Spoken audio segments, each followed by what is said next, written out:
Thank you for tuning in to The Truth with Trinity, and I am your host, Trinity. So, without further ado, I'd like to jump into this episode's topic, which is how is single parenthood one of the biggest contributors to generational poverty within the black community?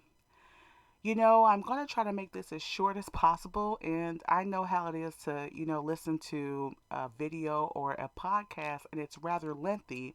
So I'm going to break this up into two episodes, and if you can, listen out for the second part of this episode. So let's continue. This episode is dedicated to the black woman and men of the American society.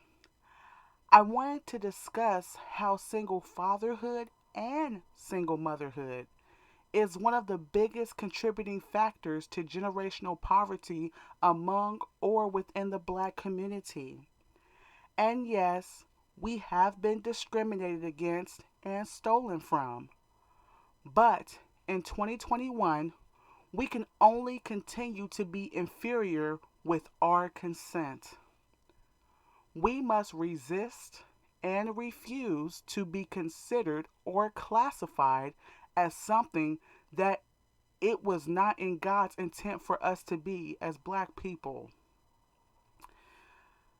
I wanted to start off by saying that now, one may bring up the fact that single parenthood is rising within the Caucasian and black demographics both.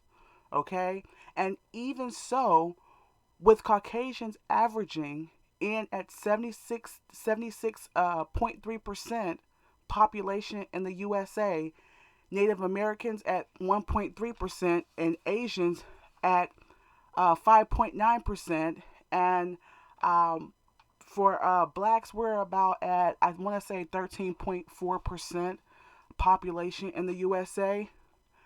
The problem for blacks in the USA is not that we are the smallest group compared to Asians and Native Americans, but that number one, Native Americans and Asians, okay, so even though they're ranging between what did I say, about 1.5 to, a little over 5% between Native Americans and Asians, they're more likely to follow their ancient traditions and find it dishonorable to bear children unwed as women or to abandon their offspring and family as a man.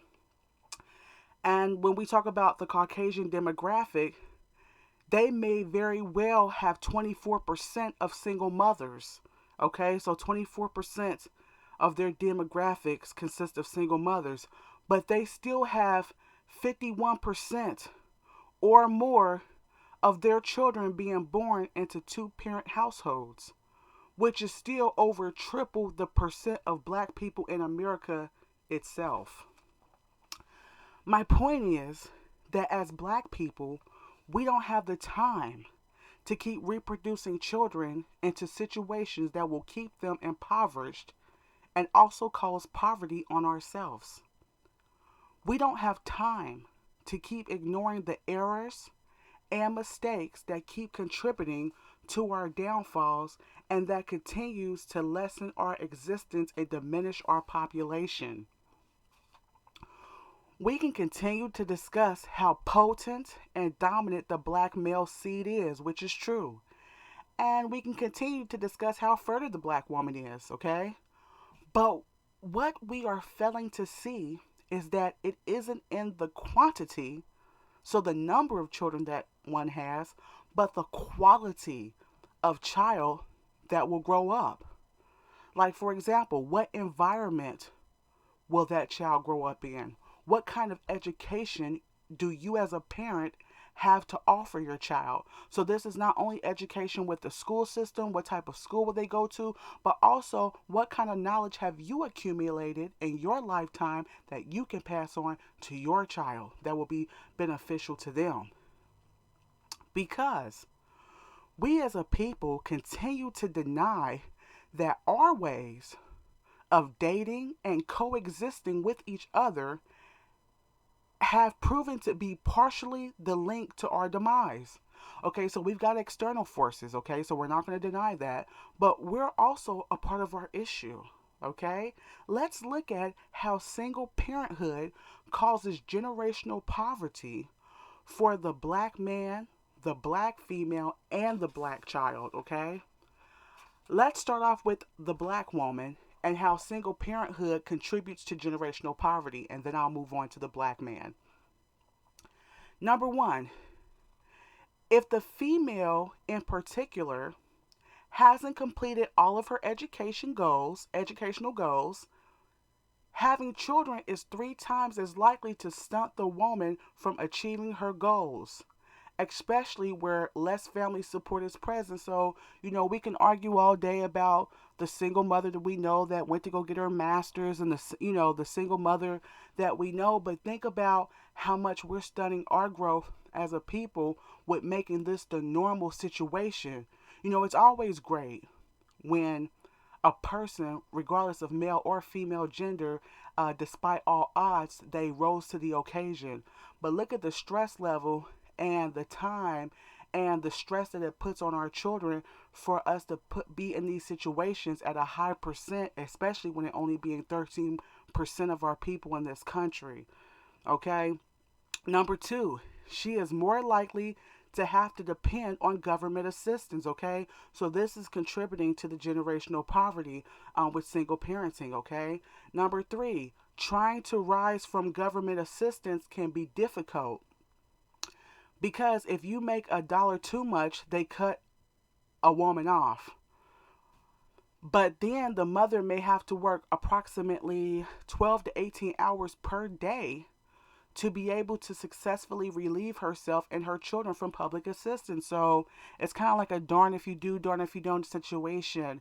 Okay, with there not being two parents in the household, and a lot of single people don't understand. Unless they've seen someone firsthand, or a lot of single fathers don't understand if they don't live in the home, just how hard it is to raise their children every day, to feed and clothe them, and medical care. So your own public assistance, which is really designed for a man and woman to be together, not to need public assistance. So then there's the woman on public assistance.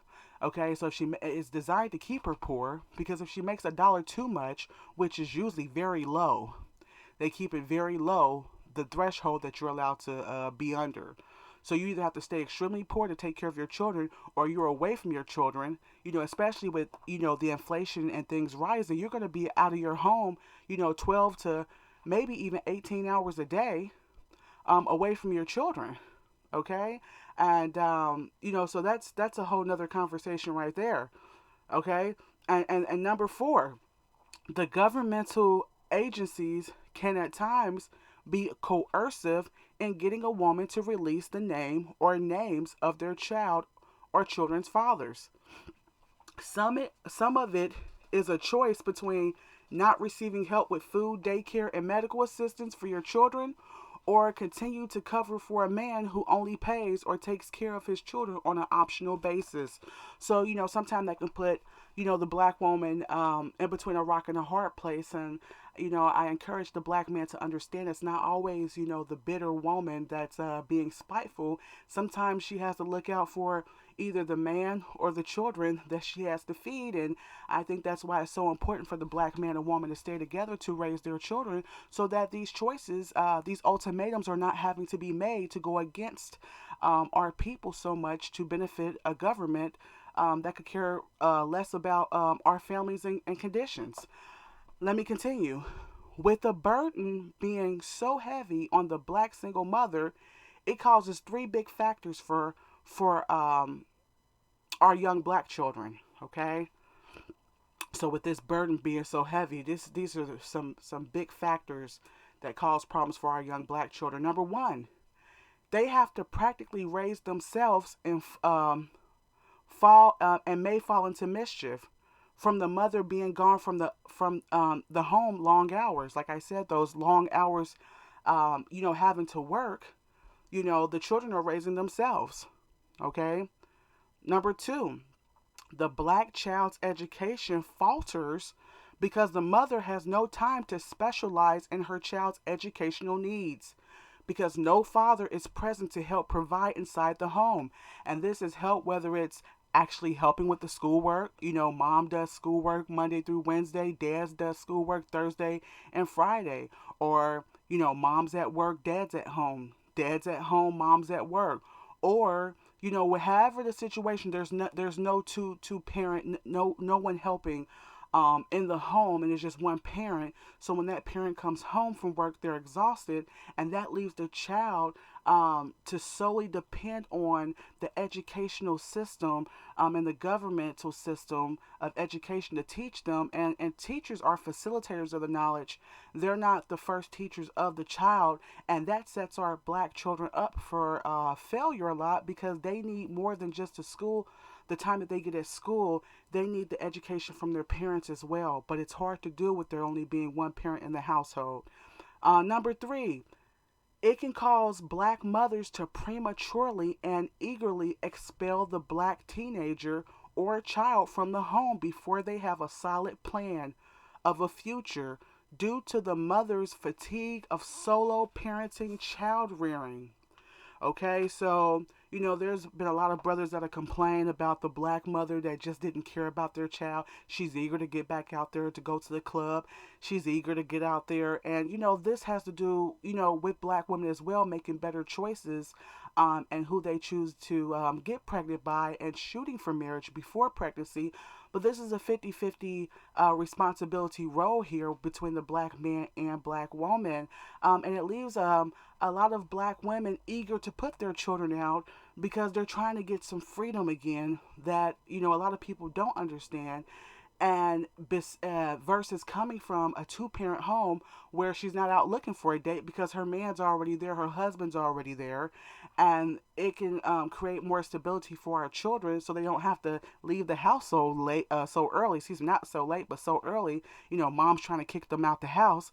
She's been taking care of the children for 18 years by herself, all her money, all her time. She's looking at the clock. The child's 16 years old, and she's talking about it's time to leave out the house.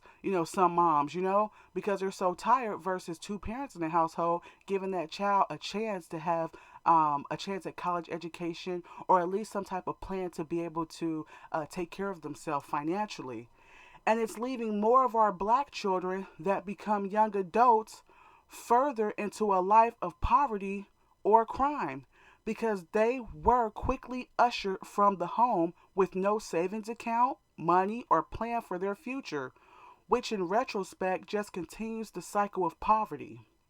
Due to the fact that many of our black children lack two parents that save any money for them to go to college, or etc., etc., which can also lead um, our future children into debt.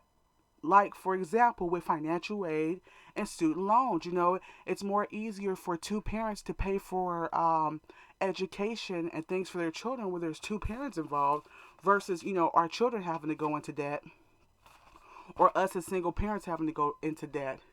And I'm not saying that even if there's two parents in the home, that sometimes they don't have to apply for financial aid for their children, but it definitely causes more debt for the child to have to step out into as an adult, when there's only one parent involved.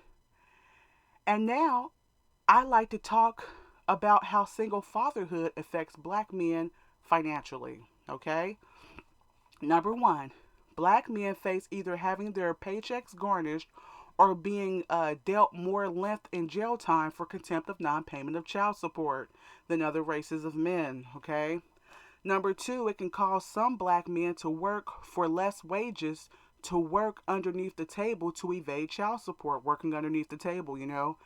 Number three, it gives some black men a false sense that he is a good father, as long as he spends payments, excuse me, as long as he sends payments to the mothers of his children. That he can create as many kids with as many women as he likes, as long as he sends a few dollars, leading himself into more financial ruin that diminishes most of all his portfolio and assets in the long run.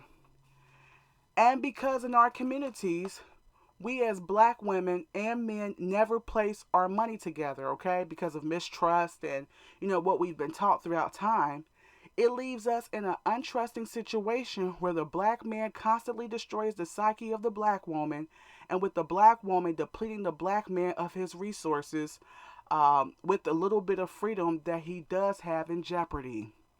It also contributes to our black males feeling like breeding kids without marriage and fathering is perfectly okay.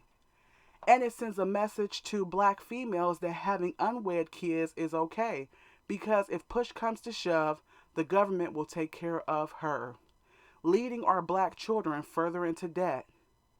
Because, like they say, you become a slave to the one you owe. Lastly, I want to leave my lovely black ladies and gentlemen with a few words. The black man and woman never has been, nor ever will be inferior by nature to no one. It has it has ever only been our unwillingness to break generational cycles and disobedience to God that deemed us so. The choice is up to you. Hey, and it looks like I fit all this into one episode. That's great. It's been a pleasure talking to you all. This wraps up this episode segment. If you'd like to get in contact with me, you can at thetruthwithtrinity.com. You can listen to my podcast on YouTube, Spotify, and Anchor. And always remember, if you can't tell the truth with anyone else, you can with Trinity. Till next time, take care.